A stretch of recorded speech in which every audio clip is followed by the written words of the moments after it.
Jail भरो तहरीक हमारी जो है वो उसका प्रोसेस मुकम्मल हो गया है। ये 24 घंटे के नोटिस के ऊपर शुरू हो सकती है।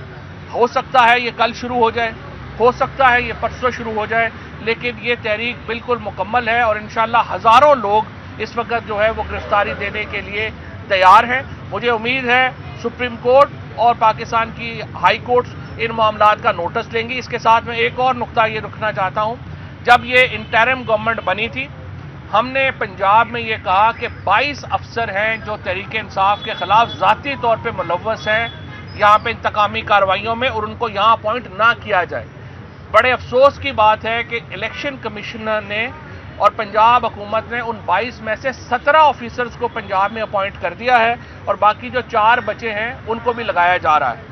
मैं इन 22 ऑफिसर्स को कहता हूं, आप आइन के तहत हलफ लेके आए हैं, आपकी वफादारी रियासत के साथ होनी चाहिए, एक जमात के साथ नहीं होनी चाहिए।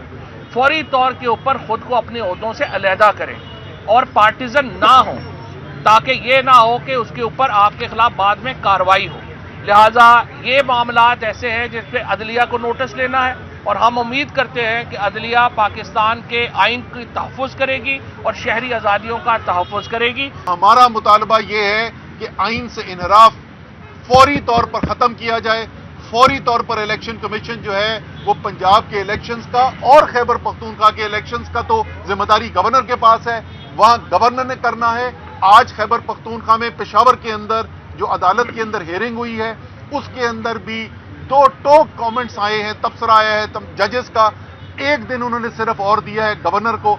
एक अजीबो गरीब नई कानूनी इस्तिलाहें पैदा हो रही है। जैसे मैंने पहले कहा कि हाँ 90 दिन में तो कराने हैं, लेकिन ये नहीं लिखा कि ना कराएंगे तो क्या होगा। गवर्नर के वकील साहब क्या कहते हैं, वो कहते हैं जी गवर्नर को तो इस्तिस्ना हासिल है। तो आज ये गलत फहमी भी उनकी दूर कर दी गई है जजेस की तरफ से। उनको इस मामले में आइन से इस्तिस्ना इनहराफ में कोई इस्तिस्ना हासिल नहीं है। जुमेरात को मुझे यकीन है इंशाअल्लाह ताला पेशावर में भी पेशावर हाई कोर्ट जो है वो भी फैसला कर देगा और वहां पर भी गवर्नर को हुक्म दिया जाएगा कि फौरी तौर पर इलेक्शन का इनेकाद किया जाए। और अगर ये नहीं होगा तो हम अपने आइन के दिफा के लिए हर हद तक जाने के लिए तैयार हैं। चेयरमैन इमरान खान पहले ऐलान कर चुके हैं कि अगर आइन से इनहराफ होता हुआ नजर आएगा, अगर पाकिस्तान के अवाम के जमहूरी हक उनसे छीनने की कोशिश की गई, अगर पाकिस्तान के अवाम को अपना जमहूरी हक यानी इलेक्शन के हक से रोकने की कोशिश की गई, तो हम फिर पूरे मुल्क के अंदर एक जेल भरो तहरीक चलाएंगे। और उस तहरीक के अंदर सिर्फ वर्कर्स नहीं, लेकिन असद उमर जैसे, फवाद चौधरी, हमाद अजहर, शाह महमूद कुरैशी, बड़े से बड़े लीडर जो हैं पार्टी के, वो भी गिरफ्तारी देने के लिए तैयार हैं। खैर फवाद तो अपनी बारी लगाया है तो इसको हम फवाद को इस्तिस्ना दे देते हैं, लेकिन बाकी हम लोग जो हैं वो सब इंशाअल्लाह ताला तैयार रहेंगे इसके लिए। लेकिन मैं इससे पहले कि माइक अपने फवाद से बात रिक्वेस्ट करूं कि वो अपनी बात करें, मुझे अपनी अदलिया के ऊपर यकीन है कि ये मुमकिन नहीं है। ये पुराने जमाने गुजर गए, ये जस्टिस मुनीर वाले जमाने नहीं है, ये मौलवी तमीजुद्दीन केस वाला पाकिस्तान नहीं है। आज के पाकिस्तान में, आजाद मीडिया के पाकिस्तान में, ये मुमकिन नहीं है कि पाकिस्तान की अदलिया जो है वो पाकिस्तान की जमहूरियत का कत्ल होते हुए देखे, पाकिस्तान के आइन से इनहराफ होते हुए देखे और इसकी इजाजत दे दे। अदालत जो है वो यकीनन आइन के दिफा में खड़ी होगी। अदालत के साथ सारी कौम के साथ साथ तहरीक इंसाफ के लीडर इमरान खान, बाकी तमाम लीडर्स और वर्कर तहरीक इंसाफ के इंशाअल्लाह ताला इस आइन का दिफा करेंगे और घसीट कर इस इंपोर्टेड गवर्नमेंट को हमने बैलेट बॉक्स तक लेकर जाना है और इलेक्शन इंशाअल्लाह ताला करवाने हैं। अच्छा जी, बिस्मिल्लाहिर्रहमानिर्रहीम।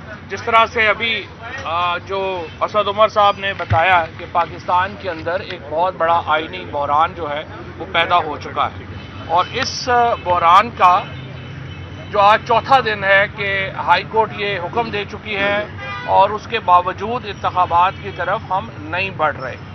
दूसरी तरफ हम देख रहे हैं कि मरियम नवाज शरीफ और सुल्तान सिकंदर अदलिया के खिलाफ एक भरपूर मुहिम चला रहे हैं।